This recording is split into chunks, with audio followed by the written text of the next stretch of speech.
Yo, yo, yo, yo, yo. What is going on, everybody? Welcome to the Max and Juan cast. Max, we back at it. Back to the tier list, legend list, all-time list, whatever you want to call it. How you feeling today? Yo, yo, yo, yo, yo. I'm doing good, one. How are you? It Hope don't you're hit doing the good. same, man. It don't hit I'm the same, sorry. man. Sorry. My bad. Yo, I'm good, one. How are you? I'm doing good, man. We're on a Sunday morning. Sure enough, in about 70 days, we'll be watching some football. Can't wait. But until What's in then, 7 days? Was that college? 70. Oh, seven. I was like, Yeah. I doing think we're at quick like the math. 70-day mark, something like that. We're in the dead Something zone like that. of sports, man. Yeah. But Just look, baseball. we got some off-season content for you guys. Make sure to hit that subscribe button. Make sure to hit that like button. Comment down below any thoughts, opinions that you guys have. We appreciate all the love and support that we've been getting. You guys love the safety series. By the time you guys are seeing this, you guys are seeing the cornerbacks are out there. So we've done We're most of the still haters. DBs. We're Yeah. still Oh yeah. haters. Don't worry. Oh my Don't goodness. worry. TikTok is alive and well. It's so great that you know I did the whole Troy P and Ed Reed thing, and people are going at our throats. But more mine because of what I Jeez. said. But um, look, today we are doing edges. All right, there are so many edges. Who is the Yeah. best edges of all time? And The there's biggest so many list. guys. Biggest list by This is far. this is gonna be a long one, guys. So look, try to work with us, but it's gonna be a long one, man. So we're gonna be putting these guys into tiers like we always do. We got S all the way down to D. We got goat head tiers, old head goat tiers. So a lot of these old guys, some of them are on the line of 93, 92. Look, to get this done, we're gonna have to put them in some of these old guy tiers. I know they're not as old as Deacon Jones. There's gonna be some names where you're like, oh my god, he's an all-time great. How you gonna? We're not Yeah. disrespecting them. It's just for the sake There's of some names that didn't even make the list because we're like at 50, yes, like 40 people. Like we could honestly gotta do a part two and be like, yes, oh, we had 30 more guys yeah. on here. But let's get it over with. Let's get the old heads out of the way. Let's pay our respects to them. So for the old heads here, we got Deacon Jones, Howie Long, Richard Dent, Jack Youngblood. Those are our old head goats for this tier. Max, any thoughts, opinions that you have on one of these guys, two of these guys? Just brief. Shout out to Deacon Jones. He created the term sack ahead of his time. Head slap. Howie Long, Raider for Life, Caveman, Richard Dent, 85 Bears, Jack Youngblood, an icon. These guys are iconic. We don't have time. Deacon's from the 60s. Didn't even track sacks. Didn't even have that till he said it. So Look at that. I'm struggling to find Richard Dent, but I'll find him later. We'll get him in there. Anyway, yeah. okay, look. I think where we should start when you talk about all-time greats at the edge position, there's none other than Max would say two guys, I would say one, but we're gonna lump them up together. Lawrence Taylor, one of the highest legend scores that Max has done so far for a non-quarterback. Two-time Super Bowl champion. He won an MVP. Yes, an MVP. You're reading that right. As a defensive player, he's won 4 Defensive Players of the Year. He's part of the 80s All-Decade Team, 75th anniversary, 100th anniversary. He changed the game. Hall of Famer, multiple All-Pros, multiple Pro Bowls. I mean, this guy is stacked up to the gills when it comes to accolades, Max. What are your thoughts on Lawrence Taylor? The modern day edge rusher. He's the forefather of seeing, let's put a physical freak here, someone who's 6'4, 6'5, 250, 260, 270, who can run like a deer, can bend. But the one thing that he had that I think separates him from all the other guys we've seen, like, in recent times, we've compared Khalil Mack to him, and Bill Belichick was like scoffed, and he played with a had hair on fire that I don't think we see very much anymore. Like he wanted to not only win, he wanted to kill you. He wanted to like put your ass in the ground, for lack of a better word. He is, like I said, the greatest edge guy we've ever seen. And one thing you'll notice about this list is there's not pure edges. It's not like, oh, if you go inside on some plays, you can't qualify. It's like, no, It's at our discretion. So that's but he is the guy. Like, he is the one who came before everyone else, and he was dominant, like strictly dominant. He changed the way defenses were. I mean, there's not much you can say. Like, just go watch him for like 10 minutes. You'll be like, oh crap. And stuff he did, they didn't even like have written down, right? Yeah. Like, he changed the game. Like, he is a precursor to everything we see now. Right. Everything. Yeah. The speed to power, the dog mentality as far as like, seeing killing refusing everything you to be see. Blocked. Yes. Like, you can't block me. And I think one of the main things, I'm going to end it off here. I think one of the main things, it was the first time in a very long time that defenses really did have to be very careful about sliding protections, extra guys, tight ends needing to block guys. Like, Lawrence Taylor was such a big part of the game plan that you couldn't ignore him. Like, it was just something that was unheard of until he got to the game. Yes, you had greats like Deacon Jones and, guys that dominated before, but I'm telling you, LT was on a whole nother level. And it's crazy to think, Max, I just want to say this too, that you can argue he wasn't even at his full potential. We all know about LT's background. We all know that how athletes are today. He wasn't no LeBron James, I would say that. And he still dominated. That's the crazy part about it too. Easy S tier. Honestly, me and Max were possibly thinking of putting him in his own tier. That's how much we think of LT. No. I never thought that. No. You were. It was going through your head. No. I'm not going to let you besmirch my name because I'm not going to disrespect the only other guy who deserves this is Reggie White. He's the only other guy, in our opinion, in my opinion at least, who deserves. And again, it came down to another thing. Another guy who changed the game for big guys. Not like LT, where it was like, we've never even seen this position. But he was the first guy I would say, kicks ass on the edge, put him on a guard, he'll kick your ass even more. His records are unbelievable. He won a Super Bowl, 2-time Defensive Player of the Year, 13 All-Pro teams, 8 first, 5 second, the 80s, the 90s decade team, 75th, 100th anniversary, Hall of Famer. He had the most consecutive seasons with 10-plus sacks, 9. Most seasons with 15-plus sacks, 5. He played 2 years in the USFL before he got here, and he finished his career with 1,100 tackles, 198 sacks. Again, it's more about the sacks. Just to put in perspective what he accumulated. And he's not the bona fide edge rusher that we see today. If he came out in the draft today, we'd be like, he's going to kick ass on first, second down one, but where's he going to play on third down? Put him on a guard and let him go crazy. Yeah. But Reggie White, again, another guy that paved the way for like the J.J. Watts. Yes. Like, that's why I wanted to pay him his respect. Yeah. And again, these two guys, ridiculous. We haven't seen anything close to him. We could have arguably put Reggie White into the D tackles category. We're gonna do D tackles as well, but I think the sack numbers is insane. You can compare him to these great edges, and like Max said, like, he was a tweener. He played both. He would play on the edge. He would play inside. So we wanted to pay him his respects and put him in an edge because Juan didn't want to pay him his respects. I had to fight tooth and nail, not just the Eagle pride.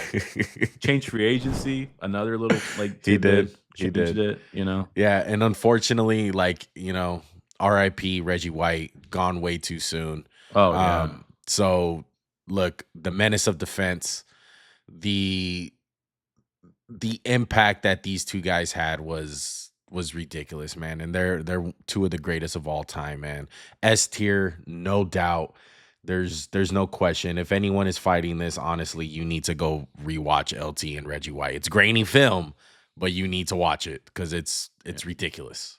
So just to be clear, so they're in their own tier, correct? They have like their own little special tier, and then it's S underneath them. No, I just put them in S tier. Yeah. Okay. I just put them in S. Okay, Max. Damn. That's gonna be tough for everyone else. It is, but you know what? That's fine. You're always saying it. You said, "Don't cry about it." We gotta rank these guys, these boys. Okay, Nut crunch time. Where do you want to go next, Max? I'll let you pick, and let's not go somewhere soft. Let's go. Like, who's fighting for that S tier? Who you imagining in the comment section when we're like JJ Watt? We got to go JJ Watt next. Okay, JJ Watt. So JJ Watt, where does he rank amongst the greatest edges of all time if we had to put him in a tier? He has 3 defensive players of the year. He's a Walter Payton Man of the Year. He's part of the 2010s All-Decade Team, Pro Football Hall of Famer. Not yet, but I'm pretty sure he's going to get there. Pretty sure. Yeah. Multiple All-Pros. Look at how many first-team All-Pros he has. Doesn't have that many Pro Bowls, honestly. You would think he'll have more, but not as many as you would think. Some of the stats, NFL record for most tackles for loss in a season. I want to remind you guys, some of these guys didn't track TFLs at a certain point. Yeah, so he has the record for since 1989 at least, and he has the NFL record for most seasons with 20 plus sacks. He has 2 of them. He's the only guy to have multiple seasons with 20 plus sacks. 114 and a half sacks total, 27 forced fumbles.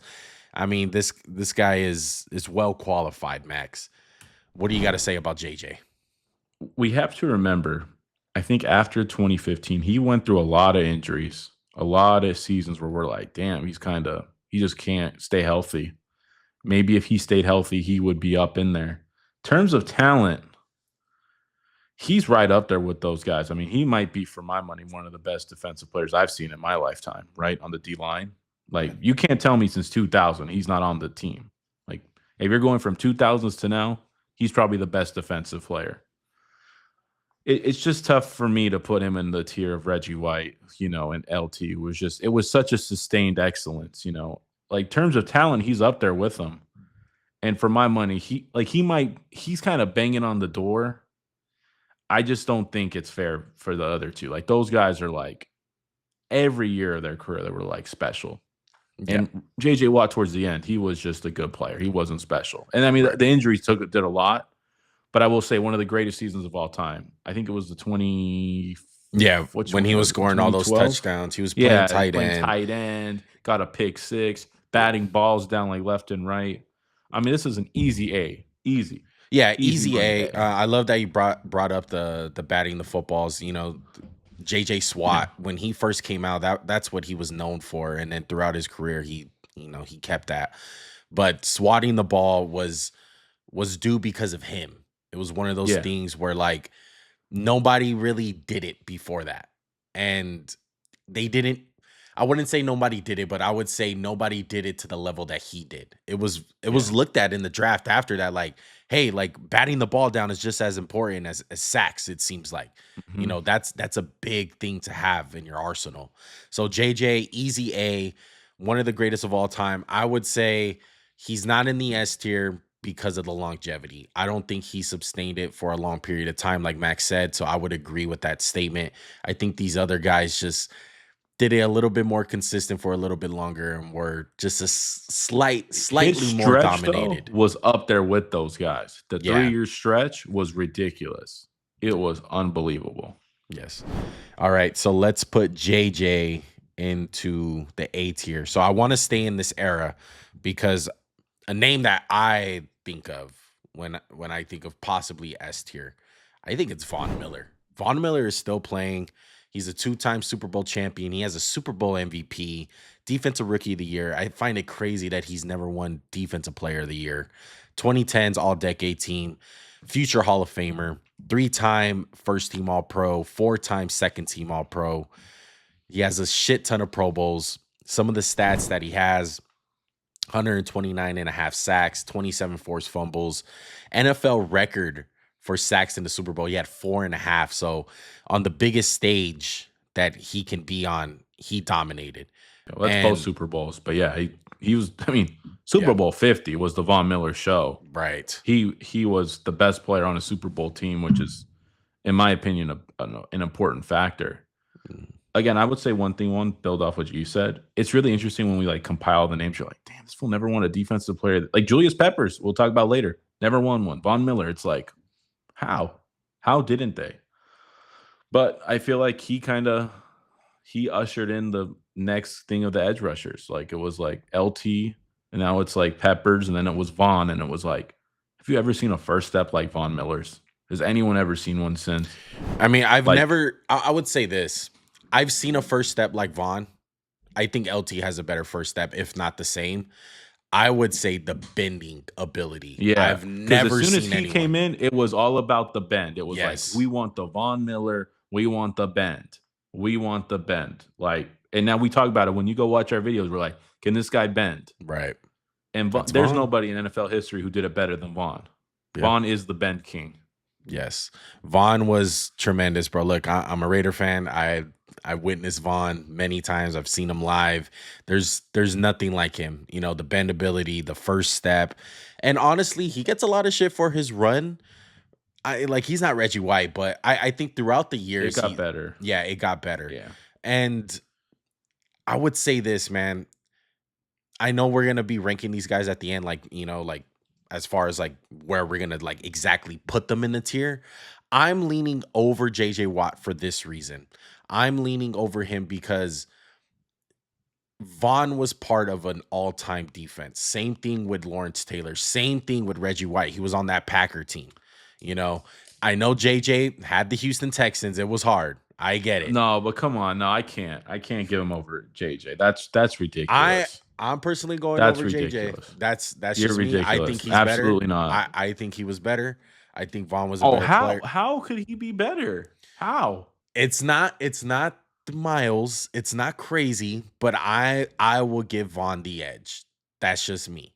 That's I don't. I You disagree. JJ guy. I'm a Vaughn guy. No, I love Vaughn, but I just don't even see how you could put him over. Like, strictly off the edge, I give it to Vaughn. Like, if I'm saying, oh, you can play as edge rusher, but as the totality of the player, because we include the inside stuff with JJ, I get the versatility. The versatility. It's not even comparable. Yeah. Vaughn had a dominant. Like, there should be a year where Vaughn won Defensive Player of the Year. Like that Super Bowl 50 team. Like that year, he was outstanding. Yes. But I can't give it to Vaughn over JJ for what JJ accomplished. I just can't do it.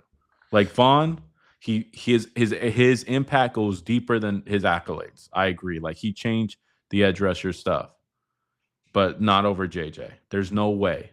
I don't even think it's close. Those 3-year stretch, Vaughn never had a 3-year stretch. So, do you think Vaughn should be B tier?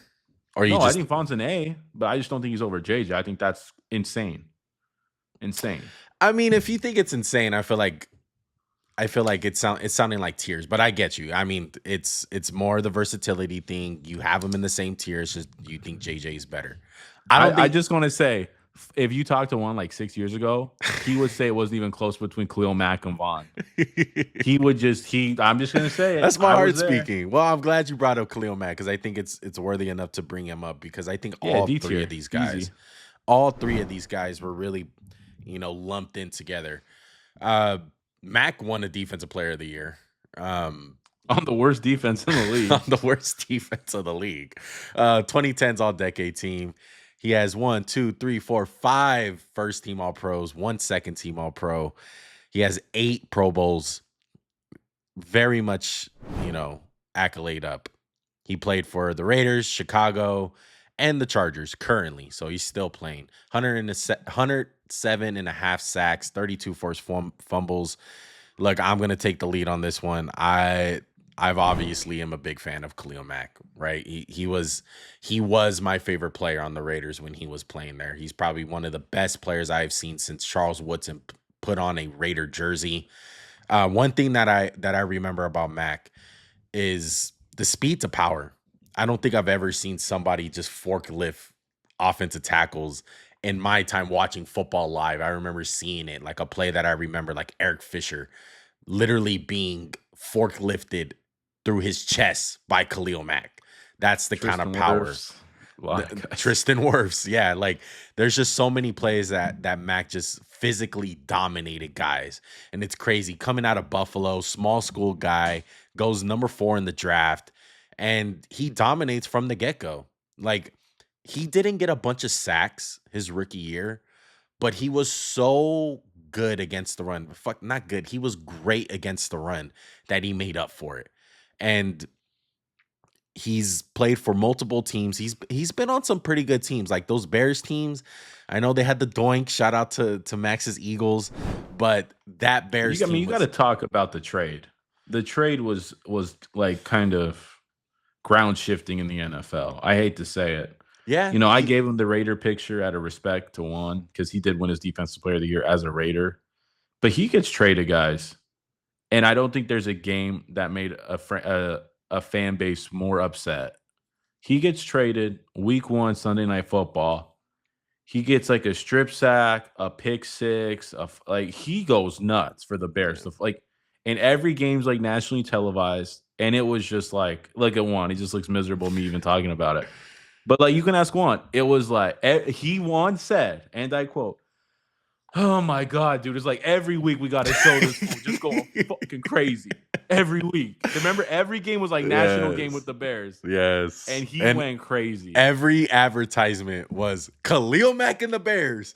Mack and the Bears, Khalil and the Yeah. Bears. It was I couldn't get away from it, man. I was so dead set on like Max Juan knows bet his this. soul they wouldn't trade Yes, it. like that he wouldn't get traded. I was like, the Raiders can't be stupid enough to let go a once in a generation guy. Leave it to us. We did it, right? And I was so pissed off that day. It's a tough memory to live by, but Mac still did some amazing things. He is still doing some amazing things. He still every time he plays the Raiders, he fucking kicks our ass because he knows how he feels about us. But shout out to Mac, man. If I had to rank 3 of these guys, I think he's number 3 out of all them. And that's no sly at him. I just think like He's an A though, no? that's what I'm kind of I interested would to see. let's stick him in A, and then if we have to shuffle, I will say this. He's aged a lot better than Von Miller. Yes. Von Miller is done. I would think he's retiring, and since he left the Rams, he's just been an okay player. Not even a good player, in my opinion. Yes. And he went through some injuries and stuff. And Mac has been a constant force throughout his career. Like even with the Chargers, I'm like, he's pretty good for the Chargers. Like he's Right. still getting the job done. And I respect that. You have to Yes. pay homage to that. Okay, now let's move to more of a era slightly before them. One of these guys were partner in crimes with him. Let's go Demarcus Ware. Let's start getting some of these names. Demarcus Ware, 79 legend scorer, Super Bowl champion with the Denver Broncos, part of the 2000s decade team, Pro Football Hall of Fame. He has multiple All-Pros, multiple Pro Bowls. Some of the stats from him. Never won Defensive Player of the Year. You know, these are one of those Shocking. guys where me and Max were like, oh my God, he never won one. Played for Dallas and Denver. 35 forced fumbles, 138 and a half sacks. This guy is well qualified, Max. But honestly, I'm kind of interested to see where you think where we should rank him because I'm leaning borderline A and B. I don't know. I will say this in his defense. Remember when the NFL used to do that stupid thing where they give the NFC Defensive Player of the Year? Remember that? Yes. Connor Barwin. Shout out to Connor, my GOAT. I'd say this. I got to what Demarcus Ware was just the thorn in my side for like 10 years. Like he was excellent. He was tough. And the one thing about him, and he's like Khalil Mack. You ever see him do anything like crazy? It's just like, all right, you got a sack, no big deal. It's business. Like, oh, he just stood on business. He's just consummate professional, right? You think of all the great players the Cowboys have who are just divas, right? He is just the most down to earth. I just want to play football and be awesome guy. He was a game wrecker. He led the league in sacks twice. He was good against the run. And like it wasn't like he was this physical specimen, but he was a tactician. Like he understood hand usage. He got Joe Staley with the dirtiest half spin in NFL history. Yes, he did. Shout out to Joe Staley. And like he just was good till the very end. He never wavered. He had some neck stuff that kind of slowed him down for a bit, and that's why he left Dallas. But on Denver, he was a force. Yes. It was like, Jesus Christ. I mean, I would put him at the bottom of A. Like I would put him right behind under Khalil Mack. I'm leaning towards the A because and I'm not trying to have recency bias, but like he was a great player. Look, I think fantastic. I think guys get some extra points when they're part of an all-time defense like Denver was, the no-fly zone. Like that was part of it. Demarcus Ware was a big part of that.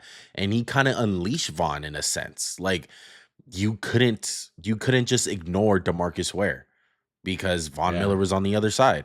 And I would say this. I know we don't talk about Demarcus Ware as a physical specimen, But I remember him playing, man. Like he was yoked up. I remember Oh him just yeah, being no, Jack. rocked up. But it wasn't like, damn, like this fool just set the combine. I mean, this is before all that. Like we Right. didn't have guys like between the years of, I would say 2000 to like 2014. It wasn't like just every year was just specimen after like Nolan Smith. Like every year, right? We get like the freak. Everyone has like these guys weren't regarded like that. It was really like Javon Kerse, the freak, the actual freak. That was his nickname. Yes. Peppers, and then it was kind of just like, did you hear about that? Or maybe we just weren't in touch. If someone tells me I'm wrong, I don't know. I don't remember hearing that about anybody. It was like, damn, that guy's a freak. That guy's Right. a freak. Right. Well, But now it's especially like not every year. Demarcus. Yeah, it was just like he was a professional, man. He's an ass kicker. I think you said it best, Max. I think he was a technician. You know, he was more known for up here. Like he won the battle. Oh yeah. He won the mental battles a lot. And you can tell he was a big film watcher, big hand placement guy. So look, I'm leaning towards A as well. I agree with you on this one. We'll see where we rank them amongst them. I'm gonna put them at the bottom for now. We'll try to rearrange them at the end, but definitely Demarcus Ware, one of the greatest edges of all time. Okay, let's go to. I want to get my boys out of the way because it's been too long. It's been way too long in this video. Deight Freeney and Robert Mathis, Max. Where do these two stand on the greatest edges of all time? I want to start with Deight. Let's go with Freeney. I just want to say, doing some research on Deight Freeney and Robert Mathis, me and Juan have never been big like, oh, Deight Freeney had 150 sacks. He's better than the guy who had 125, right? That's never been us. And Deight Freeney's got a hell of a resume, right? Hall of Famer, 1 Super Bowl, 4 All-Pros, 7 Pro Bowls. I mean, we were huge Colts fans. We loved him. I loved him. And I got into the numbers, and I was like, he got 125 sacks. He's got 128 TFLs. So does that mean he had 3 TFLs? A sack counts as a TFL. I soured on Deight Freeney just looking it up, going back and watching games. This was like the one-trick pony. Yeah. He's a one-trick pony. And I love Deight Freeney. He like is the originator of the spin move. Spin move, baby. Yes. And I was like, I just remember like rooting for him so hard as a kid. And I was like, man, this is like my favorite players. Like Deight Freeney was the guy. Like everyone loved him. Yeah. But there was a reason those Colts defenses sucked, and he didn't help. He don't play the run. I was telling Max. I was like, I just don't remember as a kid because, like, I was really young. Right. But I went back and watched a lot of games, and he's just nowhere to be found. I mean, he's got 350 tackles in 18 seasons or whatever. Yeah. That's nothing. Like Max said, like that is like when you look at the numbers, it's actually pretty insane, I would say this though. It's insane, but I'm not surprised that the player has that stat. I'm really not, because like Max said, the Colts were a bad defense, but I wouldn't say they were a bad defense overall. Part of the reason why is because they didn't have Bob Sanders. Listen to our safety video, and you'll understand why we feel like Bob was a big impact player. But they sucked against the run. Absolutely trash. Like, you look at some of those games against Jacksonville when like MJD and other guys are just running for 250 plus rushing yards. Part of the reason why is because Deight Freeney and Robert Mathis to a certain point just did not want to play run. They weren't like we're gonna go out every week and stop the run. Yeah. They were not like that. That wasn't them. But it's just insane to me that this dude only had freaking like I don't even know how to say it. I don't get it. Yeah. I don't get it. Yeah. But look, Deight Freeney, known for the spin move. I think he's phenomenal, man. I'm leaning towards, honestly, I think as much as a legend score that Deight Freeney has, I'm kind of leaning Robert Mathis over Deight Freeney. How are you feeling in that aspect? What do you think? I think it's really tough. I think it's tough. I mean, I love Robert Mathis, and I mean, let me transition to him just for a second. NFL's all-time leader in forced fumbles, a hell of a player. Again, I feel like he got lost in the Deight Freeney shuffle. Like it was the Deight Freeney show, and he just kind of was there, right? I love Robert Mathis. I would lean Mathis over Freeney in my opinion. Yeah, I really would. I'm leaning there, Max. I'm gonna say Robert Mathis above Deight Freeney. It's close. Don't get me wrong, but I just think Robert Mathis had a little bit more impact on the game than Deight. I'm not saying Freeney didn't have anything, but the forced fumble thing, I think that's so freaking huge. And honestly, you don't really think of Robert Mathis when we start talking about the forced fumble guys. Like he kind of, like you said, he kind of gets lost in the sauce and a lot of those Colts teams. Like you look back in the time frame when it was happening, it was Deight Freeney. It was more Bob Sanders. And then Robert Mathis was kind of like the second guy into the mix. Yeah. But man, like I just think Mathis was a better player. Just overall, I think he was a little bit better in the run game. That's not, something to go home about because Deight Freeney was probably a 0 on run D. But Mathis had spin moves as well. He had the speed to power. He had multiple moves, man. And I just think as a tandem, maybe that's the best way to put it. As a tandem, they're one of the best duos that we have ever seen. Yeah. Maybe I don't know we if should they had lump a them in like nickname as a that. duo. Yeah, I think wherever we put them, they're going to be next to each other. I mean, will say this. the best numbers, 98, 99. Like, come on. Yeah, awesome. I would say this though. I will add this. There was a year, I believe, where Robert Mathis was the AFC Defensive Player of the Year. I think it was 2013. He was outstanding. He was like that year. I don't think Deight Freeney ever had a year like that where he was the best defensive player in the league. Basically, He was one of Deight Freeney's always been a sack artist, but Robert Mathis, in my opinion, was a better player. I put them both in B. I really would. Okay, I'm leaning B as well, just because some of these other guys, they were complete players. And sorry, I said 99 and 98, 93 for Deight Freeney. Yeah, Freeney. Yeah. But yeah, you can't be one trick pony and be A tier. Like they were one of the best technicians when it comes to pass rushing. Don't get me wrong, but you still got to play run D, and the guys above them played run D at an elite level. Okay, Correct. Let's stay in that 2090s era. Let's go James Harrison. Oh, that's an interesting name. He won Defensive Player of the Year. Well deserved. There was a span, Max, where James Harrison was number one, probably the most feared player in the league. Yeah, and number two, he was arguably the best defensive player in the league for like a 1-2 year stretch, and he showed it. Some of the stats he played in Pittsburgh's system, which was not like conducive to just like, hey, let's go get sacks. It was like, you better set that edge. Yes. You better set that edge. The numbers are not glaring. They're not crazy. 84 and a half sacks, doesn't even have 100. His prime was very, very short. 34 forced fumbles, 128 TFLs. This guy was undrafted, so he was kind of, in Cincinnati. Really he was in Cincinnati for a little bit. He went back and forth. Pittsburgh finally gave him a chance. Everything kind of clicked for him in Pittsburgh. But man, you talk about those prime years of James Harrison. He was ridiculous, bro. He was one of those guys where kind of like Mack, where he just strong-armed guys all over the place. He was ragdolling freaking offensive tackles, offensive guards, and he had some speed to him. He was a big guy, but he had a first step to him. I feel like he just perfectly encapsulates what the 2010s were, like the early 2010s, late 2000s. It was like, especially for being a AFC North team, it was like, we're tough. Like, think about who's on the other side of him, who we can lump up after. Sizzle, Terrell Suggs.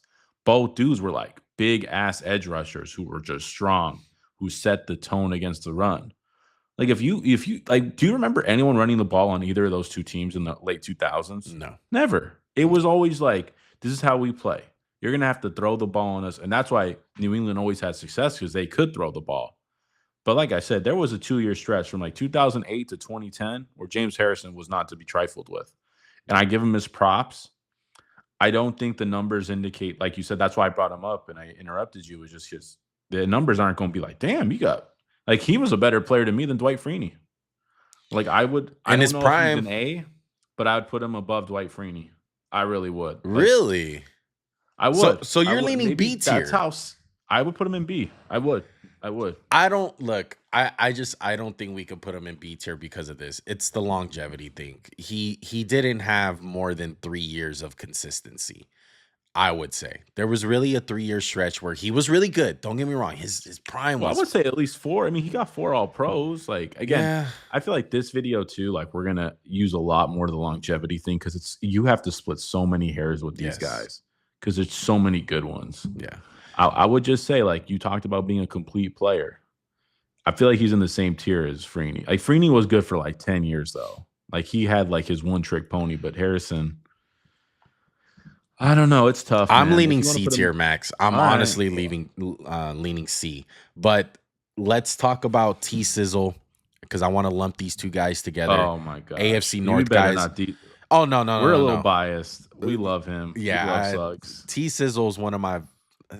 You know how I feel about the Ravens, man. The Ravens were just one of those teams. Like, how can you not like the Baltimore Raven teams? Terrell Suggs, where does he rank for the all-time greatest edges of all time? 2-time Super Bowl champion, defensive rookie of the year, defensive player of the year, coming off. Was it off his Achilles? No, he won it, and then he tore his Achilles. And again, this is something people forget. He had the quickest turnaround time ever for an Achilles. It was like 5 months, and he was back. And rarely gets mentioned for it. No, I know. It's like I feel like AP tore his ACL, came back in like 7 months, and Terrell Suggs tore his Achilles and came back right after, and no one cared. But it was played such at a dominant level. thing. When he did the year he came back was a Super Bowl year. Yes. Like he was such a big part. Continue. Only has 2 All-Pros. This is why you can't put everything into All-Pros. 1 first-team All-Pro, 1 second-team All-Pro. He has a good amount of Pro Bowls, so that's good. Stats-wise, 139 sacks, 39 forced fumbles, 202 TFLs, 886 tackles, NFL record for most TFLs in NFL history with 202. Not tracked until 99. So yes, little not tracked. Caveat. But still, I would not have expected his name on the list for most TFLs. Look, I think Terrell Suggs is at least a B tier guy, arguably an A tier. I want to talk myself into A. I do too. S. I do. No, I don't know about S. I want to. Aura-wise S. But again, this is like same thing with James Harrison. The Ravens defense was not going to just let you go out and get 25 sacks a year. It was not that. It was, you better set the shit out of the edge. We're not letting nobody run on us. We're going to drop Sizzle into coverage sometimes because he was a good athlete. Like he wasn't the world's fastest, but he was strong as an ox, could move, and he was nasty. He was tough and again, he got lost in the shuffle of Ray. You have Ray Lewis, the best linebacker ever, potentially. Ed Reed, the best safety ever, potentially. And then you just have him and a bunch of other guys who are never going to get the credit. Nada, you had on that team. You know, for a good portion of his career in the beginning of it, there was a guy, Bolware. Like when he got drafted, like he was still playing. Like he was the edge guy for the Baltimore Ravens. And T Sizzle came out there, man. He won the Defensive Player of the Year. I think that just shows the dominance that he had in the league when he was playing, man. He's an all-time favorite. Like it's hard not to like T Sizzle. 2 All-Pros is just like criminal to me. It's like how, dude, because those stats would never lend himself to get the big numbers. And he had a special, like I would say that year he won Defensive Player of the Year, I bet he didn't have that many sacks. I'm not even sure of the numbers, but I just know he was so underrated. Yeah, it's like, so he underrated, was such, man. Look, like arguably he was this better than Ray Lewis that Super Bowl. He was that good. Yeah, he was really good, man. T Sizzle, one of the all-time greats. I'm leaning towards the top of B, in all honesty. We'll re-rank him when we get a chance. But he's flirting with that A tier. I'm not going to lie. He's flirting with that A tier. Let's go to the tier list. Let's go ahead and put these guys in. For now, I'm going to put T Sizzle at B. And then we're going to put James Harrison for now. I'm going to put him at C. He's very much movable. Yeah, just to illustrate this one, 14 sacks in his Defensive Player of the Year. That's unheard of. Low. Like, no, that would never happen today. Yeah. 100%. Oh. Okay, let's move along. Let's go to another late 2000s guy, early 2010s that gets lost in the sauce, but he was dominant as well. Jared Allen. Shout out to the white boys, man. Pro Football Hall of Fame. Culinary Academy. 4-time All-Pro. All of them first team. 5-time Pro Bowler. Some of his stats. We got him playing for KC, Minnesota, Chicago, Carolina. NFL record for most career safety. Shout out to Dan Orlowski for stepping out of bounds, giving him a safety tracked it. 136 sacks. Where does Jared Allen rank of the all-time best edge rushes in NFL history, Max? This is where it gets so tough. So tough. First of all, I love the fact he's in the Hall of Fame because I believe he deserves it. Yes. But again, just to show you, it's not always about the numbers because it's not about the accolades because he's only got 4 All Pros, 5 Pro Bowls. That's like 4 great years. But there were a lot of years he was good and didn't get any love, especially like that last year with Kansas City. He was exceptional. Jared Allen to me he's in B tier right now. I have a hard time sticking him in A. He was a lot more of a pass rusher than a run defender, but not like he was crappy. It wasn't Deight Freeney, but it just wasn't his calling card. He was, like maximum white boy motor, never quit, just a game wrecker for those Minnesota teams. Like those 4 years, he was like the premier sack artist in the league. Yes. And he was really good. Yeah, look, a lot of guys look at him. He's white, obviously, but he had power. He had speed. He had the spin move. Tactician. He had it all. He was an all-around player when it came to being a pass rusher. Like Max said, he wasn't the greatest at run D, but he wasn't no slouch. He wasn't one of those guys who didn't put in effort because that was part of it. You talk about Max Crosby in present day about effort. Jared Allen was all about that white boy motor effort when playing football. So I'm leaning towards the B tier because, like you said, I think that A tier is guys in a different class. We got to keep that sacred in a sense. Yeah. Like we have to keep true to that. So I'm leaning towards B. I don't know where we're gonna put him, but for sure he's a B tier guy. He's a Hall of Famer, man. And I think he has enough numbers to back it up. And then you look back at the impact that he had. He was the poster child when it came to that Vikings team that made it to the NFC Championship. He was on that team, right? Or was he on Kansas City? No, it was Brett Favre, AP, and Jared Allen. Those were the 3 marquee players by a mile. Yeah. Played in a tough division, too. Played against some great quarterbacks. Yeah, absolutely. All right. Let's go to let's stick in this era. Let's go Jason Taylor. Jason Taylor. Okay. Yeah. I'm shocked you haven't said someone else, but I'm saying him next. Okay. Jason Taylor, Walter Payton Man of the Year. He won a Defensive Player of the Year. 2000s All-Decade Team. Pro Football Hall of Famer. Only 4 All-Pros. 3 of them first team. 1 of them second team. He has 6 Pro Bowls. Mm-hmm. Some of the stats that he has. NFL record for most career fumble return for a touchdown with 6. Played for Miami. Played for Washington. Played with the Jets for a little bit. 139 and a half sacks. Has a shit ton of sacks, man. This guy was a Greek god with body-wise. Like, he was Adonis. Ridiculous. Yeah. Adonis, ladies loved him. Where does Jason Taylor rank as far as the all-time edge rushers in the NFL, Max? I think he's borderline A, in my opinion. I think what's going to hurt his case for a lot of the mainstream people, Miami was so trash when he was there. A lot of the time, he was their only player. Like, even on defense, like, it was just him. It was some Joey Porter fun, like, at the end of his career. But Jason Taylor was every year, just consistent, do my job. I'm the only good player here.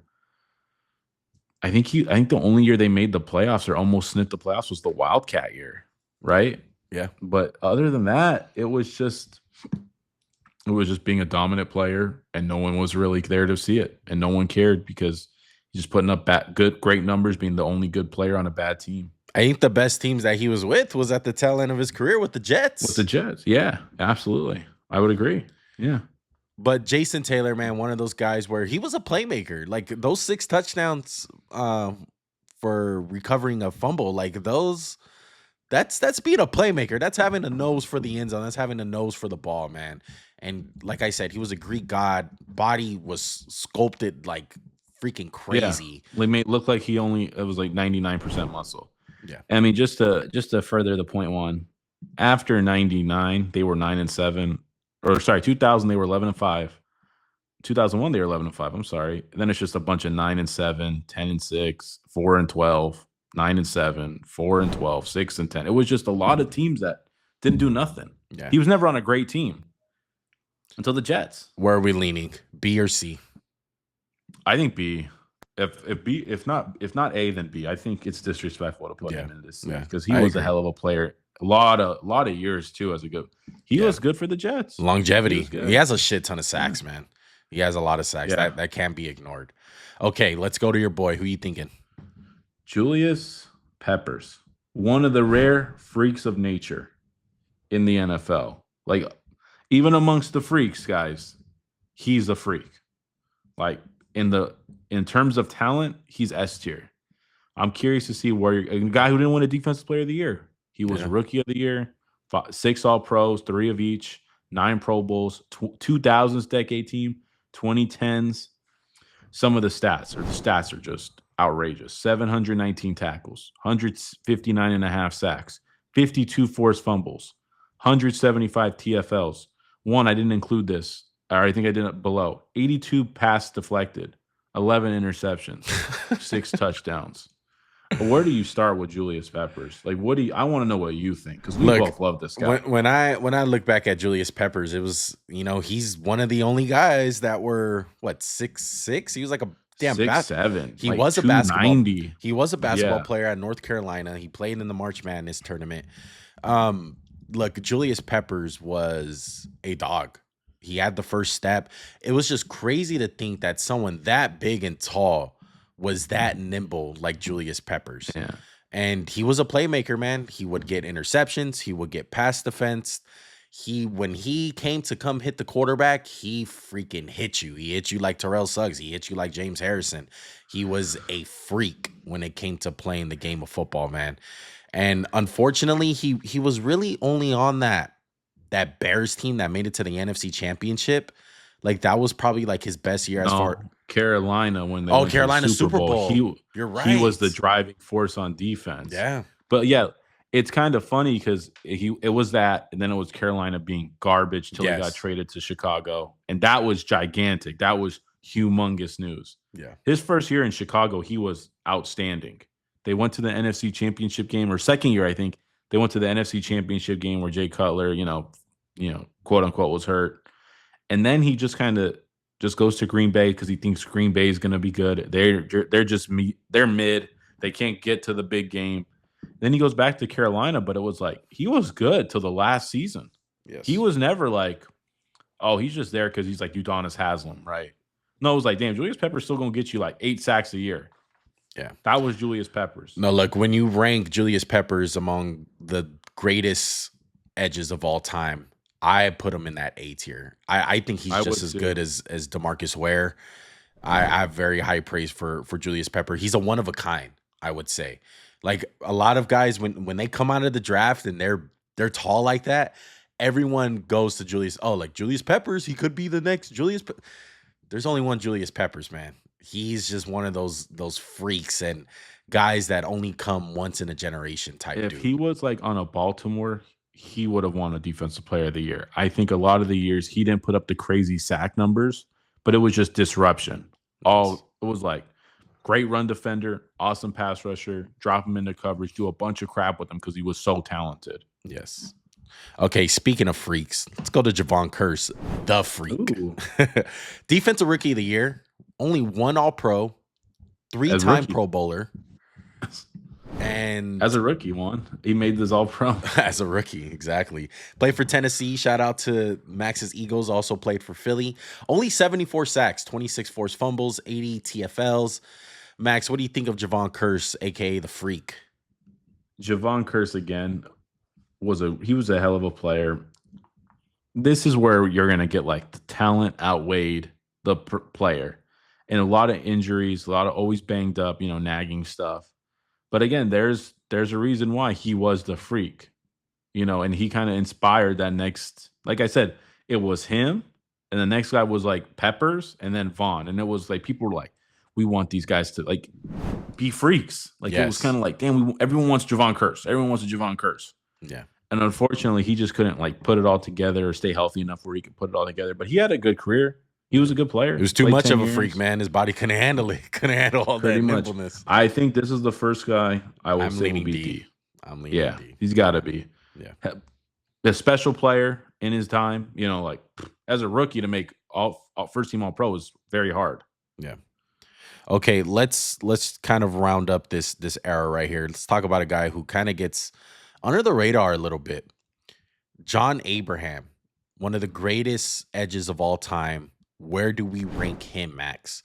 He has 2 All-Pros, only 1 team All-Pros, multiple Pro Bowls. Some of the stats that he has: play for the Jets, play for the Falcons, play for the Cardinals.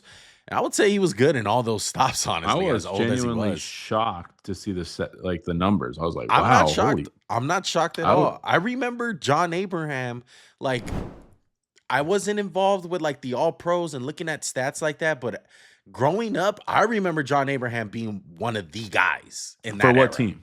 What team? I would say the Falcons. I remember him kicking ass on the Falcons. Yes. I didn't realize he was that good though. I never thought of him as a Demarcus Ware or like that era. I think he's a top of C, John Abraham. He was a hell of a player. So too. Not bad at all. I just think there was something missing. Like he was just really good. Like he's in the first tier of like really good Hall of Fame. Yeah. No, 100%. Okay, let's put him in the C tier. Again, shout out to his longevity. 15 years in the NFL. Yeah. Good for, I would say, a lot of those years. And just racked up those sacks, man. Really, that's what I was saying. I was shocked to think he has 135 sacks. I was like, that's a lot of numbers. That's a lot. Okay. Now, I wanted to lump in these guys so that we can, you know what? Let's do this first. We got a couple names that are very easy to talk about, and they're going to be very quick discussions. Let's lump all these guys: Aldon Smith, Brian Orakpo, Cam Jordan, Cam Wake.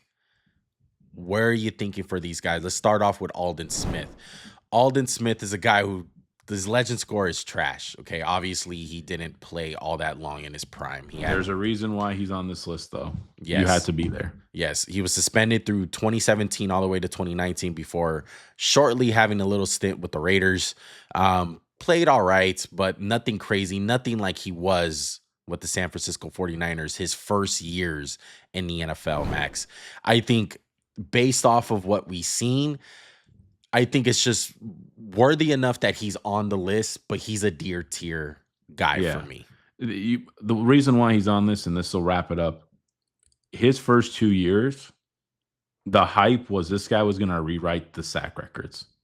He had 40 sacks, or he had like 35 sacks in 2 years. He had 14 as a rookie, like 19 and a half as a second, and he was on an all-time great defense. Those Niners defenses were stacked.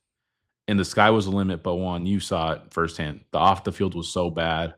He just played him. He just got himself into so much trouble. Got cut his 3rd year.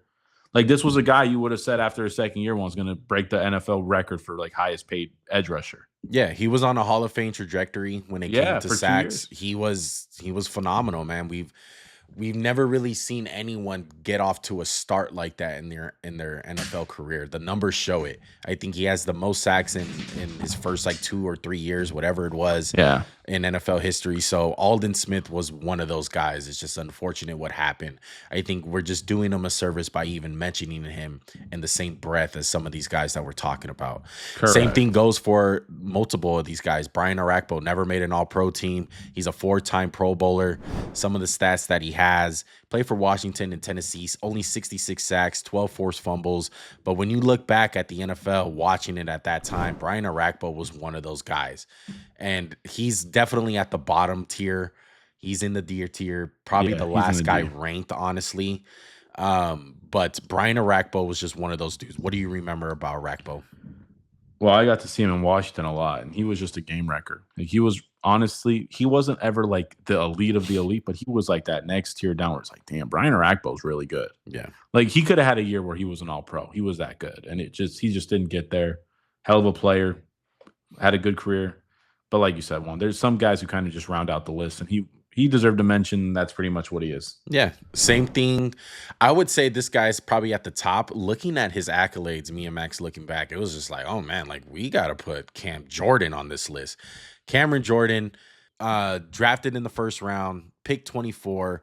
He's the all-time leader in sacks for the New Orleans Saints, 121 and a half sacks. Looking back at Cam Jordan, Max, I mean, me and you were fairly surprised on the resume that he had. He's currently still playing, but he's a D tier guy at the very least. No, I think he's a C. I think he's a clear cut above the rest of these guys. I think he's a C. I'm down with that. And he doesn't get the shine he deserves because he's played on New Orleans, who've been good a little bit, but they've been bad. And let's not like he's not a big sack guy. He's like disruptive as hell. Yeah, he's an edge, arguably a tweener, but correct. He has the sack numbers to back it up. He's been on a lot of those Saints teams where just unfortunate that they just did not get the job done. You know, when Drew Brees was like in his heyday, because I want to say he came before that Super Bowl. I want to say, yeah, he came into the league 2011. Yeah, he's been in the league a long time. So yeah. he was right after the Super Bowl they got. And he was like in that dead period where they were like Bounty Gate and all that jazz, and he just kind of gets lost in the shuffle. Yeah, talking about guys that getting lost in the shuffle. Let's talk about Cameron Wake, 35 legend score. I had a fight for him. Looking at his numbers, he was a little bit better than I expected. He had 4 All-Pro teams. One of them was only a first team. 6 Pro Bowls. Some of the stats that he had. 100 and a half sacks. So he at least reached 100 sacks. That's something big. When you reach that 100 sack club, that's big for an edge rusher. Part of the reason why his numbers are what they are is he was undrafted number 1 and he played in Canada for almost 2 years. So Max, what do you remember about Cameron Wake? Cameron Wake was like after Jason Taylor left, he was the only defensive player they had, and he was exceptional. Great pass rusher. I just remember as a kid watching those, not a kid, as like a young adult, like 16 years old, watching NFL Top 100, seeing Cameron Wake, and the Dolphins weren't good, and he was like I would say he was their premier player for a long time. And again, another reason I included him on this, he might have been even better if he just got a shot. He played in Canada. He didn't get to the league till he was like 27 years old. Like, you got to remember, like that says something. Yeah. That he was a late bloomer and he had this good a career. And I think that's what this list was about, is finding these guys that no one's going to talk about Cameron Wake outside of Miami ever. Yeah. Well, look, he was very steady. Piece. I think the numbers say that he was very steady for his NFL career. I would say when you talk about that prime, that the reason why we're putting him in this conversation, I would say he had like 2 years of that where he was just dominant, man. He was stacking up the sacks. He was making big plays. From 2010 to 2016, he was amongst the best. Like, he had a 6-year run of being one of the best players at the position, which is special. But like you said, 2 of those years were like, God dang, Cameron Wake is ridiculous. Yeah. And I want to lump in Cliff Avril, another name where you think about him and you're like Cliff Avril, like, I wonder where he's at. He's only 17 legend score, 1 Pro Bowl, no All Pros. Obviously won the Super Bowl championship with the Seattle Seahawks with the LOB. He was part of the LOB team. Played for Detroit, played for Seattle, only 74 sacks, 34 fumbles, 67 TFLs. Max, I'm already leaning towards D tier. It's just more of these guys that we wanted to mention in this list. For Wake, I would throw him in C. For Avril, I'd put him in D, in my opinion. Yes, I agree. Cliff Avril was a pain in the ass. He was, man. Such a pain in the ass. Those years were Seattle. Like, the year before they got good, and the year like till he pretty much gone, he was a pain in the ass. Yes. And he didn't play all 3 downs. It was like bring in Cliff Avril on 3rd down and just kicking ass. Well, everyone wanted to talk about the LOB, obviously, with the defensive backs, but that defensive line, it was ran by Cliff Avril and Michael Bennett. Those were the 2 guys. Bennett will be featured later on in the series at some point.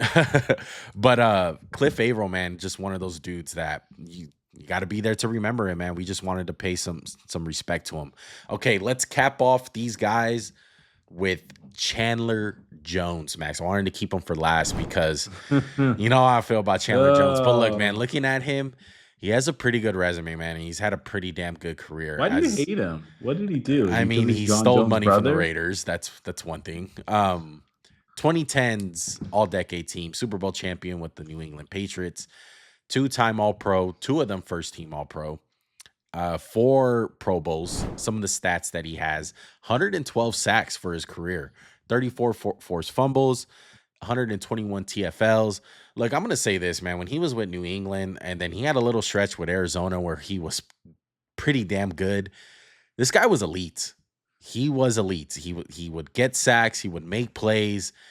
There was a thing about him where he was just one of these guys where his body was just so nimble. Like we remember him for being John Jones' brother, and it was very apparent that he was John Jones' brother because he had those long ass arms, like if he was a fighter. And that's what really worked to his advantage, man. It was one of those things where you look for in the draft, like, oh, does he have long arms? Like Chandler Jones had the long arms as a prospect. Yeah. And he was great. He had a great career, very underrated career. It's unfortunate the way that it ended. But when you look back at his prime, man, he was one of those dudes. What do you think of Chandler Jones, Max? No, in New England, he really wasn't allowed to be like this dominant pass rusher because just the New England style of defense, but he was exceptional for their team. Like you said, it was just like long, gangly arms, just athleticism. And then for Arizona, he blossomed into one of the best pass rushers in football. Again, this is a guy to me, I'd say C tier, definitely not a D tier player. C tier for sure. Like you said, it ended badly for the Raiders and all the off the field stuff. But for the 2010, I would say from 2017 to like right before the Raiders, he was one of the best players at the position. Yes, 100%. And not talked about enough, in my opinion. Yes, very much so. Okay, now Can we do the Giant guys? Yes, that's where I wanted to transition. There's 3 of them. So I got 3 of them. Yes, you're correct. Oh, no, let's do all 4. Yeah, let's do all 4. I was going to put all 4. Sorry.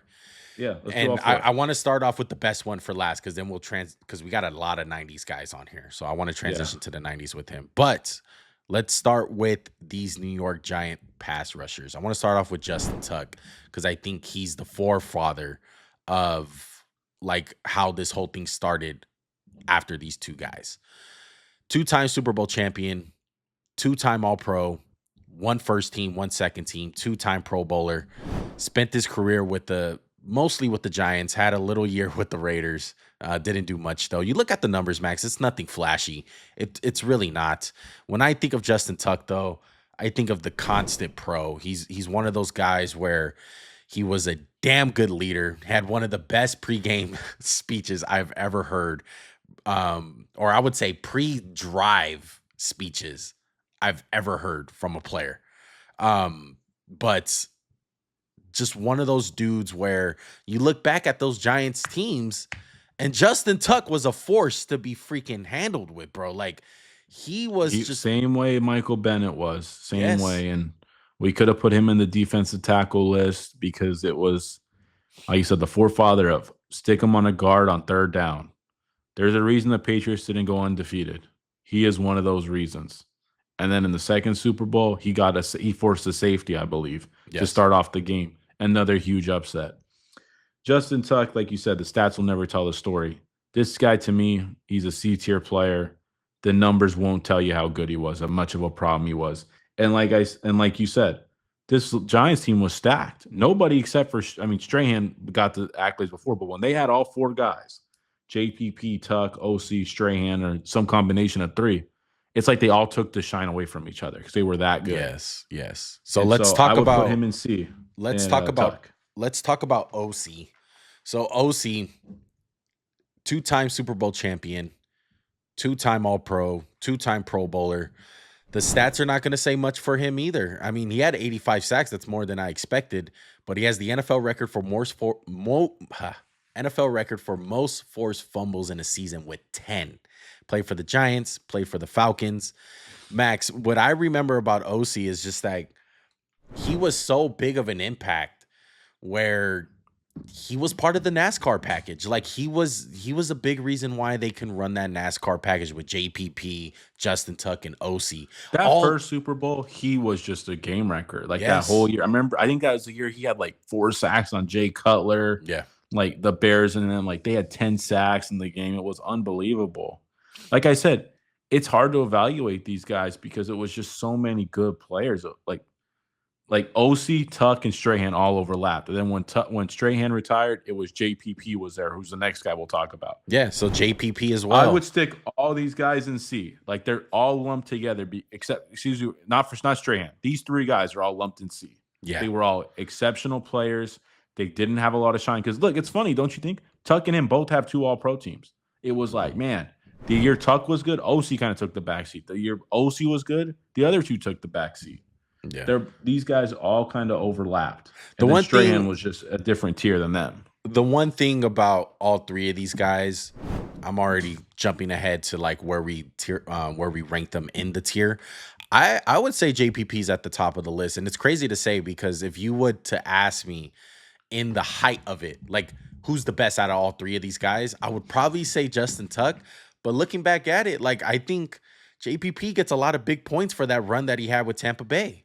You know, part of that Super Bowl team, he was a big contributor. He was a big reason why. Like him and Shaq Barrett were wreaking havoc. So he has that second part of his career that we gives gotta him some talk points. about if he didn't blow off part of his hand in his prime with fire. Like, not even trying to be funny. Yeah. Like it definitely set him back. Yeah. It set him. Imagine as a pass rusher, your hands are your money with like the rest of you. And he lost a huge chunk of his hand, which sucks. Yeah. But like, look how long he stayed around. And let's not forget like the specimen he was when he started playing with them. Yeah. He was outrageous. He was so good. And he was a guy that he was so wet behind the ears when it came to playing football. He didn't play football all that much. I believe he started playing football very late in his life. So he was just one of these raw guys. I remember him just being a raw prospect, a raw player where he was learning the position, and as he played, he just got better and better and better. And like Max said, if he didn't have that accident with the fireworks, who knows where his numbers would have been? Who knows how much money he would have made? He still made a big impact on the game, enough to be mentioned on this all-time great list of pass rushers in the NFL. I would say I would agree. It would be JPP, Tuck, then I would say OC. So we're putting them all in C tier. I put all 3 of those guys in C tier. Okay, yeah, okay. And I'd put JPP first, OC last, and Tuck right in the middle. Yeah. All right. So and then you have Strahan, who was a little bit before them, but they overlapped, and Strahan's just on a different level. Right. Okay. So let's transition into the last Giants guy. We wanted to save him for last because I think he's obviously on a different tier than those other guys. Michael Strahan. Yeah. Defensive Player of the Year, Super Bowl champion, 2000s All-Decade Team, Pro Football Hall of Fame. He has multiple All-Pros, multiple first-team All-Pros, bunch of Pro Bowls. Yeah. Some of the stats. Sack record for a season, 22 and a half, which low-key BS, but whatever. I'm not trying to be a hater. Yeah, but it's true. Yeah. 141 and a half sacks. Look, this guy was just a terrorizer, man. Max knows he's an Eagle fan. For so many years, he was on some bad Giants teams, honestly. Yeah.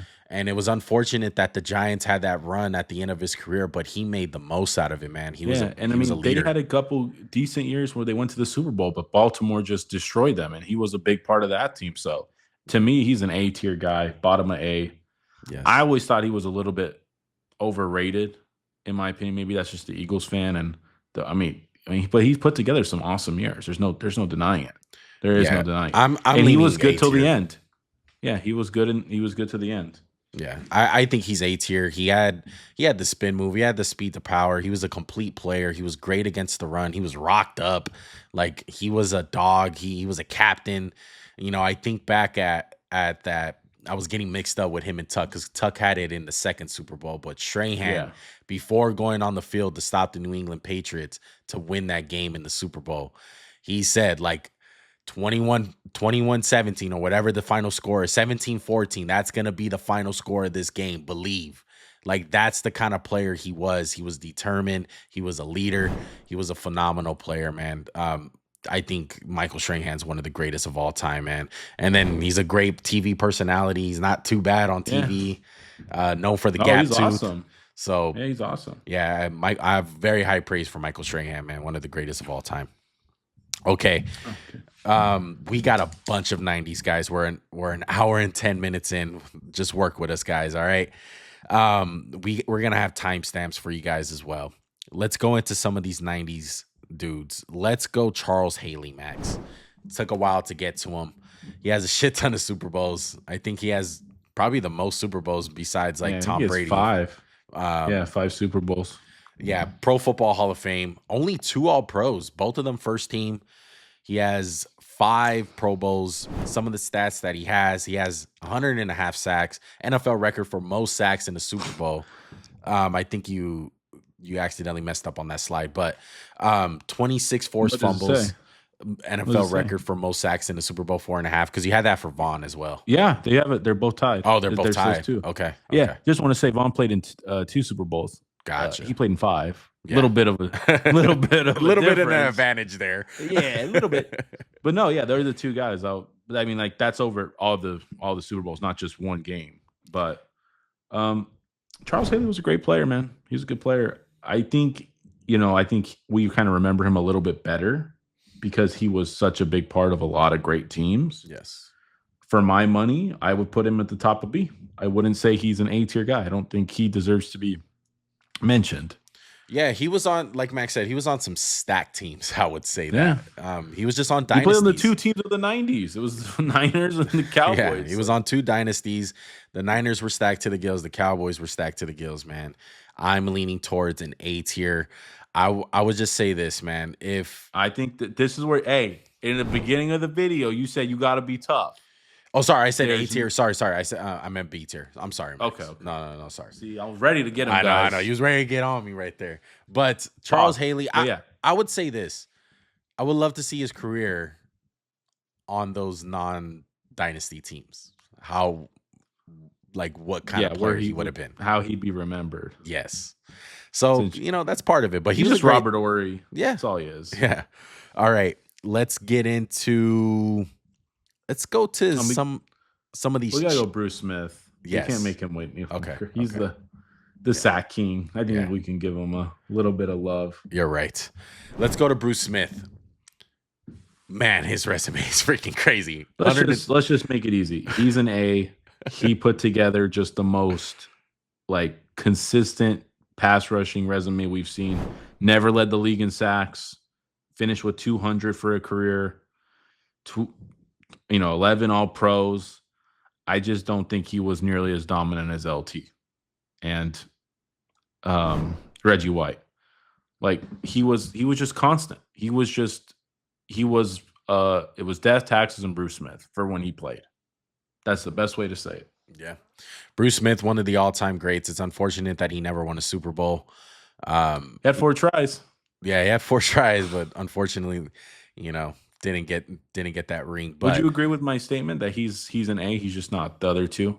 Yeah, I would agree with you. As fucked up as it sounds, I know it's rough, man. It's rough because this is a guy that has the most sacks of all time. For himself. Yeah, he has. But that's when it comes down to, Max. Like, stats ain't everything. Accolades ain't everything. We have some guys with no all pros on this list. We have some guys with barely any awards. So if you're gonna base it off of that, then yeah, he should probably be the greatest edge of all time, arguably.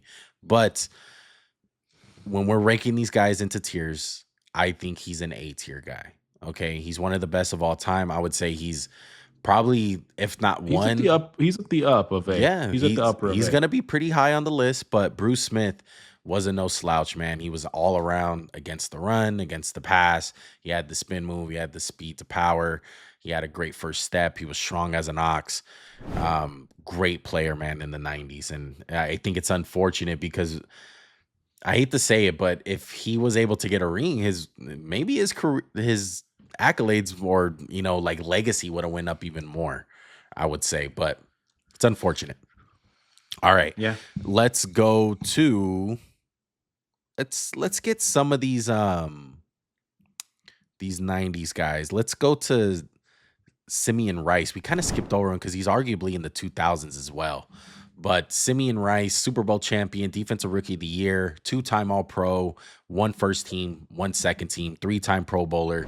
Stats that he has: 122 sacks, 28 forced fumbles, 93 TFLs. Played for Arizona, Tampa Bay, Denver, and Indianapolis. Most known to be on that Tampa Bay Buccaneers squad with Derrick Brooks really and underrated folks. piece of that team. Yeah, really so underrated piece. Simeon Rice, you hear John Gruden talk about Simeon Rice, man. He was a dog. He was an absolute freaking hell of a player. Max, where are we ranking Simeon Rice? I think B's a good landing spot. Like towards the bottom of B, he was really good, but he wasn't anything I would say exceptional, if that makes sense. Like in the Hall, he's in the Hall of Fame of really good. Yes. That's an easy way to say it. Yeah, most definitely. Okay, let's get a big name, because a lot of people are like, man, you guys brought up Bruce Smith and this other guy pretty late, but just is what it is, man. There's a lot of great edge rushers. Let's go Derrick Thomas. I think a lot of people, when you talk about some of the best edge rushers of all time in NFL history, Derrick Thomas's name comes up. It's unfortunate, his situation and how it ended, but defensive rookie of the year, Walter Payton man of the year, 90s all-decade team, Pro Football Hall of Famer, tied for the most sacks in a season, 2-time first team All-Pro, 3-time second team All-Pro, has a bunch of Pro Bowls. Some of the stats that he has: 126 and a half sacks, 41 forced fumbles, 641 tackles, NFL record for most sacks in a game with 7. That is just nuts. Stupid. Yeah. But that's first step, more than most guys get in a season. You talk about a guy that was Vaughn before Vaughn. This is the guy. He had the bend ability. I would say if someone had as much bend or probably more, it was Derrick We just Thomas. didn't use that word back, and they didn't use that word back in those days. Exactly. I'm happy putting him in A. I think it's fair. I think obviously life cut way too short, tragedy. But for when he played, he was really good. The worst practice player of all time, according to people. Yeah. But when it was game time, he was awesome. He was dominant. Yeah, I would say this. I want to say this in the most respectful way possible, but in a sense, he was the poor man's LT. In a sense, I like that. I don't think that's bad. Yeah, some people are gonna find it disrespectful, but I really do think. Yeah, like you're only like a little bit watered down version of the best defensive player of all time. Exactly. What a diss, man. Stop it. You know, people try to find a way, man, but I'm completely fine with putting Derrick Thomas into the A tier. All right. Okay. Let's go to. Let's see. Let's go to Kevin Green. Kevin Green. Yes, Kevin Green. Because it's getting. I think we're running out of names, which is a lot of names. But. Yeah, Kevin Green, Pro Football Hall of Fame, part of the '90s decade team, 3 all pros, all of them first team all pros, about 5 Pro Bowls. This guy has some sacks, man.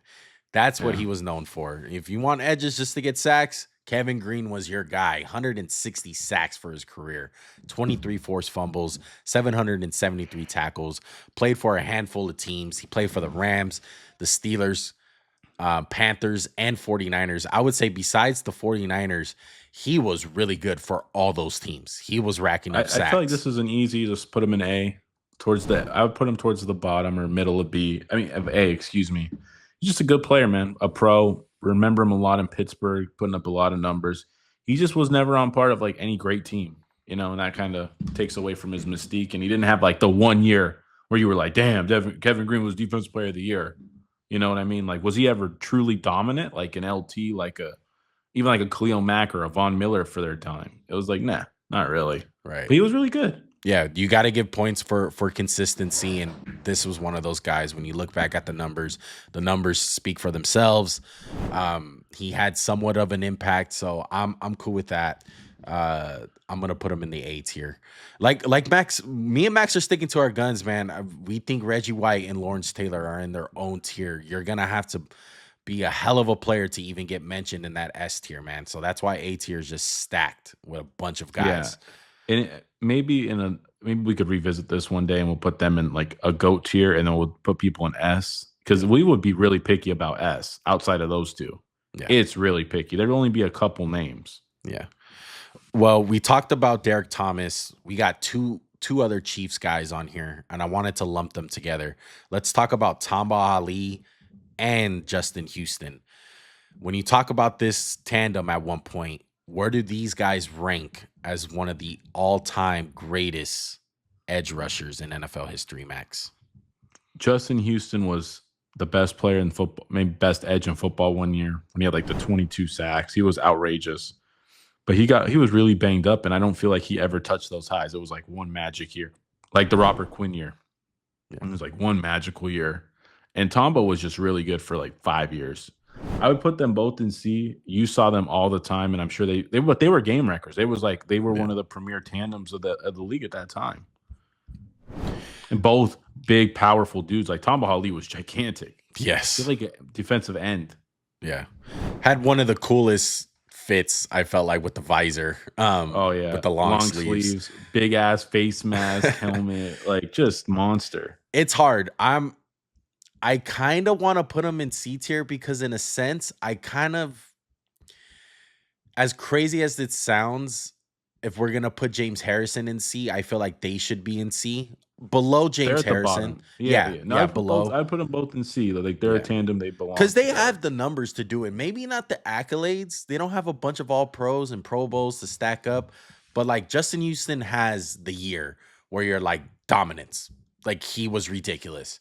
And then he has a pretty good amount of sacks along with Tamba Hali. They both have a good amount of sacks to like, okay, like they're qualified to be in this list and in this tier. So I'm gonna put them at C. We'll re-rank them at the end, but we're getting towards the end right here. Let's go ahead and go to let's go to Ricky Jackson. He's been disrespected. He was a late ad, to be honest, man. He was one of those guys that doesn't get remembered. He played in the 90s. Pro Football Hall of Famer. He has 5 All-Pros, all of them second team.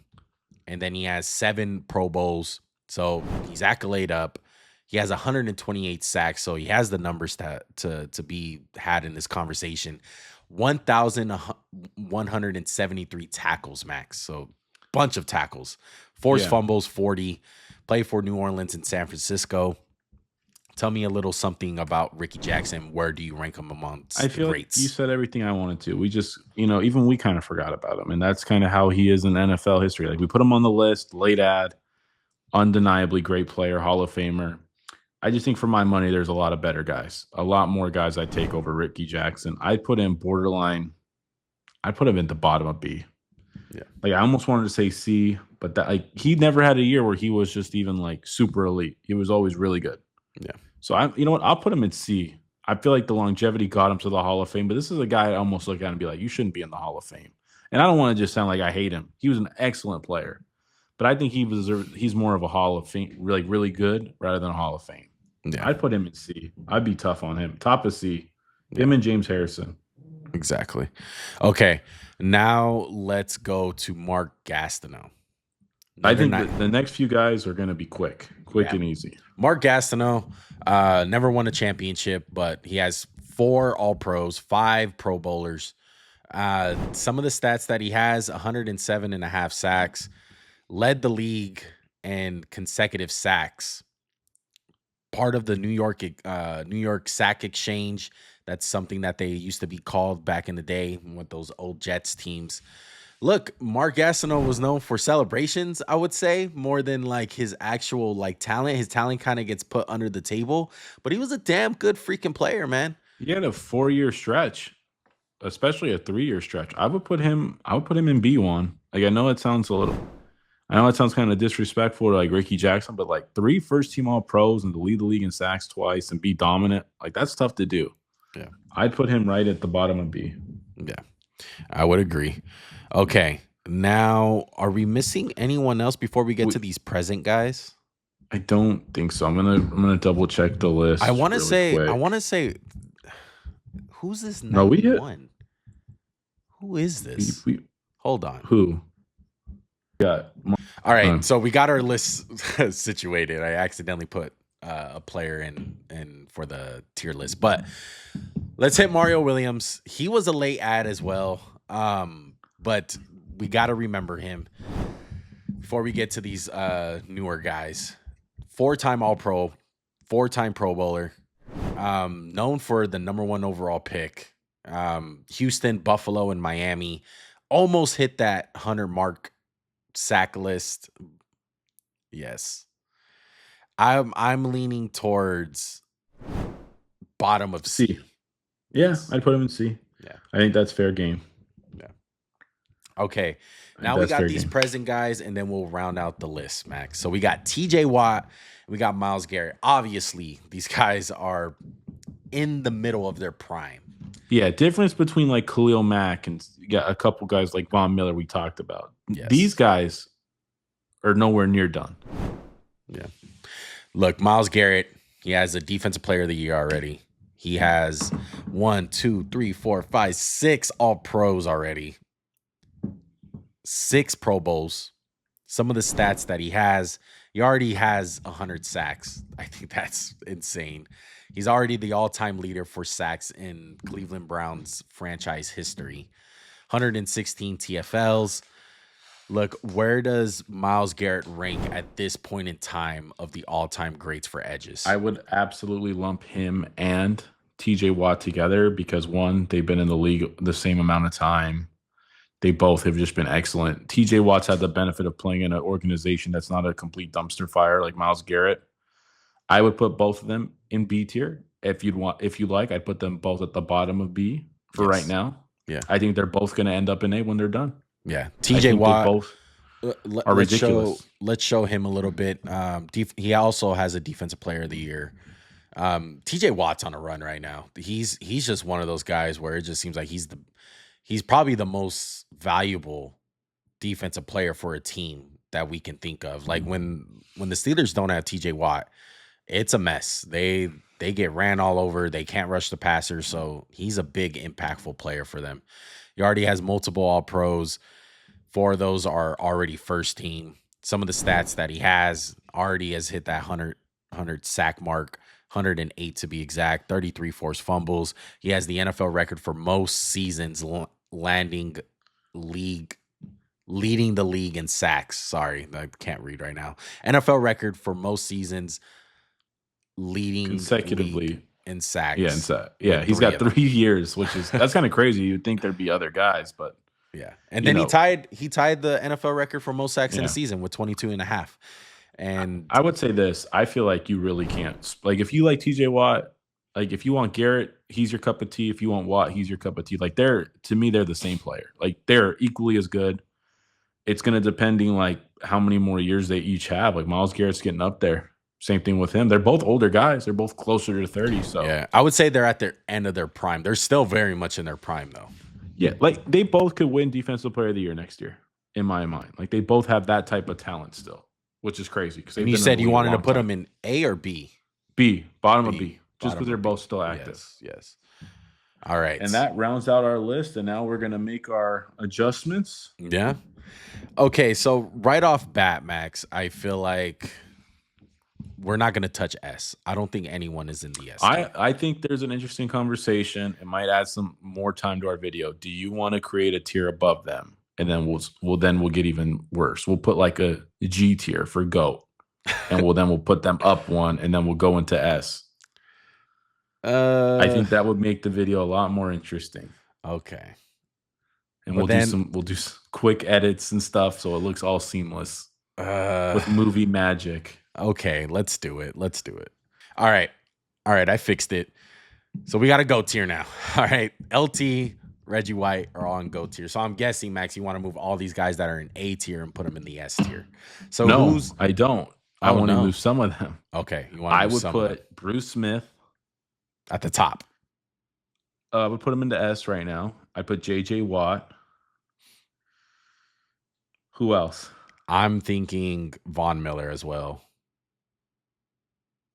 That's just me. You know how much I love Von. Who else is an A? Khalil Mack.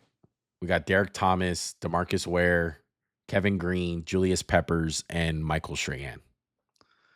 Does Peppers could he slide into S? I don't think so. I think the only guy that has an argument is Derrick Thomas. I'd put Derrick Thomas into S then. I'd move him up. because I feel like if give him like 3 more years of like playing, Yeah. he could have. So I think Bruce Smith, JJ Watt, as much as that kills me, I'll let you win that battle. Von Miller, I'm Derrick right. Thomas. I'm right. No, I don't think Von's an S. I don't think Why? he's an S. How do you not think Von's an S? I just don't. I think he's like the top of A. Like I think if you look at his career, there's a lot of seasons like where he didn't play a lot because of injuries. I don't think it was sustained excellence. I think there was like some years where you would even agree he kind of was just like, What about JJ whatever. though? JJ was the same. No, 3 straight years of dominance. 3 straight of like best player in the league, arguably better than anyone. Did Von even sniff that?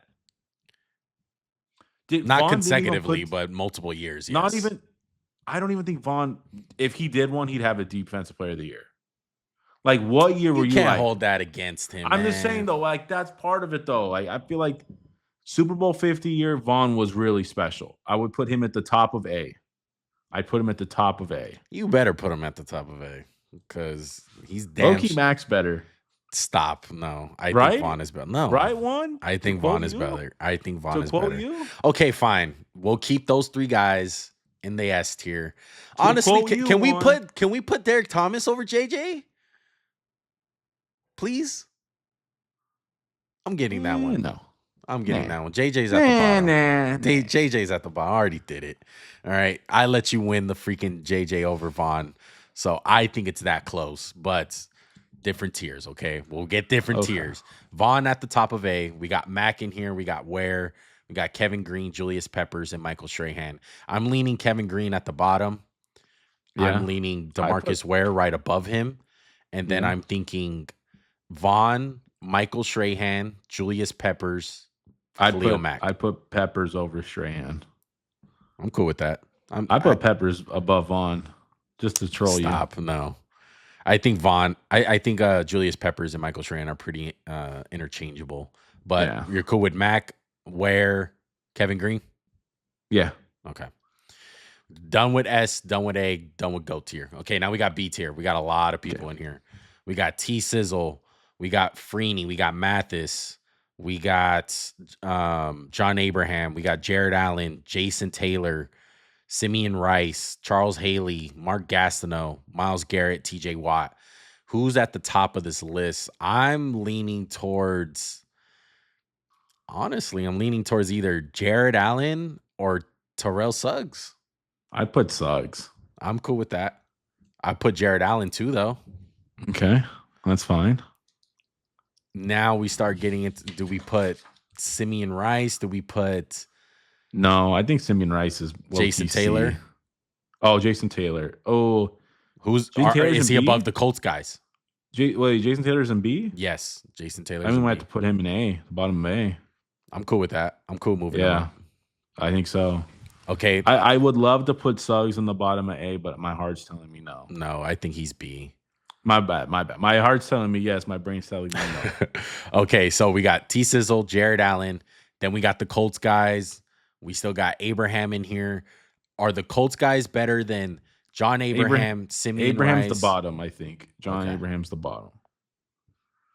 No, I think Gastineau. I think Gastineau's at the bottom. No, I think Gastineau's way higher than those guys. I mean, he had like 3 years of dominance.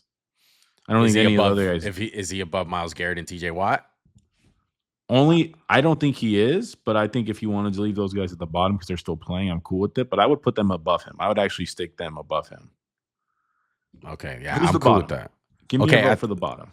The bottom, I have John Abraham at the bottom as of right now. Okay.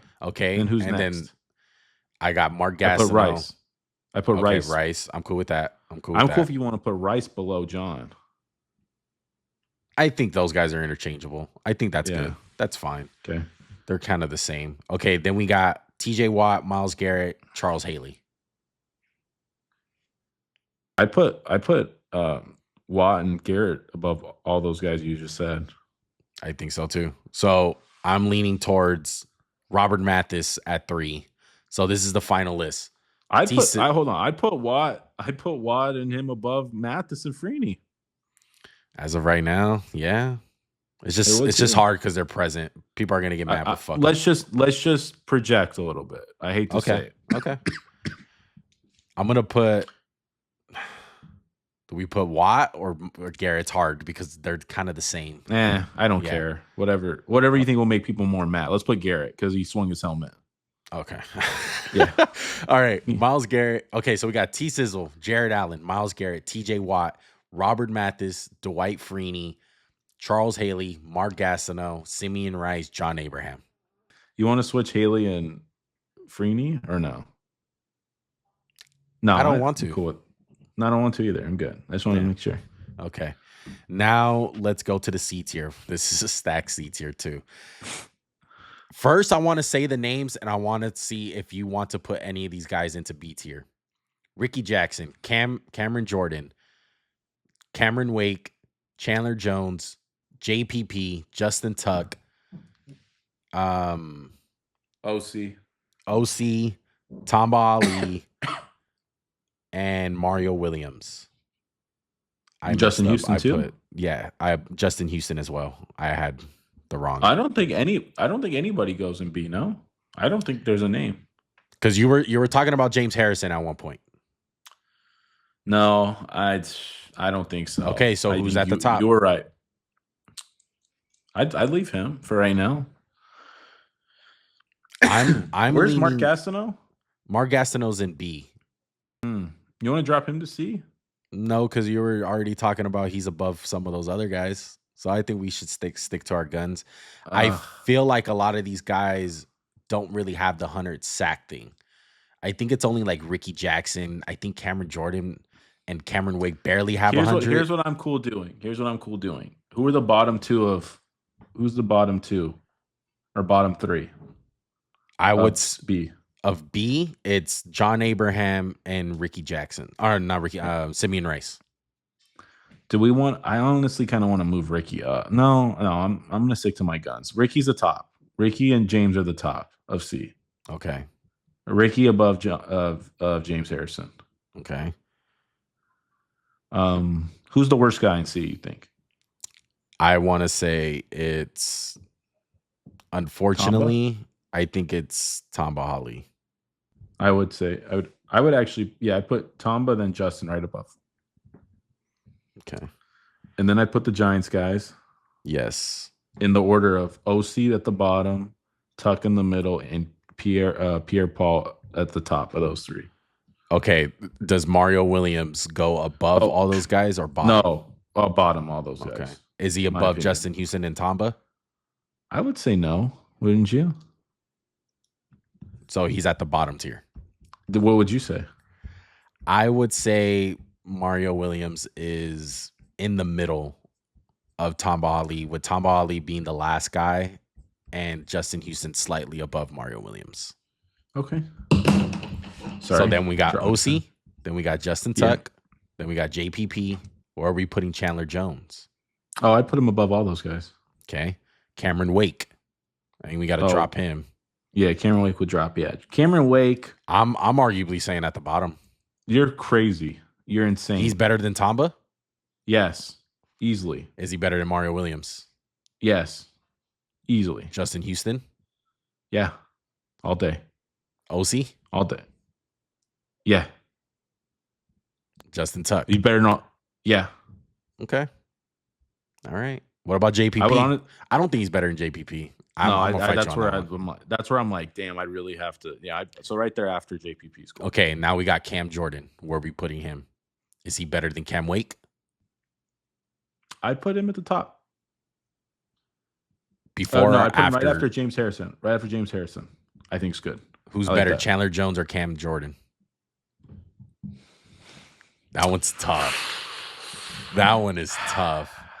Cameron Jordan. I don't think so. I'm gonna fight for Chandler Jones as much as it fucking pains me. As much as he still. Yes, I think Chandler Jones had some more peak years than Cam Jordan. All right, that's fine. I think it's close. Yeah. It's super close. All right, so C's done. C is done. Now we're in D tier. We got Javon Kerse. We got Brian Orakpo. We have Aldon Smith, and we have Cliff Avril. Cliff at the bottom for sure. You don't think Brian Orakpo should be at the bottom? I mean, do we just say Aldon at the bottom for sure? Yeah, Aldon at the bottom for sure. Yeah. Aldon's the worst. Yeah. Not in terms of talent, but like what he did with his career is the worst. Javon at the top for sure. Yeah, Javon at the top, Orakpo, and then who's the other guy? Cliff Avril. I'm cool with that. Cliff. Those guys are interchangeable. Aldon, Cliff, whatever, and then Javon. Yeah. Okay. All right. That's the list. That's the list, bro. 1 hour and 40 minutes later. This is going to be Max Crosby sucks. He didn't make it. I hate you. Still got a long way to go. All right. Part 2 if this gets 100 likes. All right. So look, this is our tier list, guys. We hope you guys enjoyed it. This one was tough, man. It was a lot of players, but as always, what do you guys think? Okay. What do you guys think of the tier list? Who do you guys rank? There's a lot of guys. I'm pretty sure we missed out on a lot of names. There's a lot of names that me and Max left off of this. We have 50 names, like 45 names, man. Yeah. But there's a lot of guys that me and Max left off. I'm just gonna be honest. There's some guys where just like, man, like even adding these guys, like we're very skeptical of adding guys like Brian Orakpo and Cliff Avril. But this is our list. It's not the greatest of all time. Like if we were gonna put the greatest of all time, like I'm sorry, like the 50s and 60s guys missed out big time. We cut a lot of those guys who could arguably been on here. Yes. Well, it's like we didn't. Come on, 50s and 60s. Sorry. Yeah. But I think that's going to do it. Make sure to comment down below any thoughts, opinions that you guys have. Make sure to hit that like button. Make sure to subscribe to the channel. All that good stuff. Like I said, this is going to be an ongoing series. We're going to do every single position. We'll see what we do next. But for now, we are out. Any last words, Max? No, it was a long one, guys. We appreciate you guys being with us, and we'll catch you on the next one. All right. Until next time, we out. Peace. Everything ain't what it seems. Glittering gold, both clean. Not on my team. This organic, we don't buy.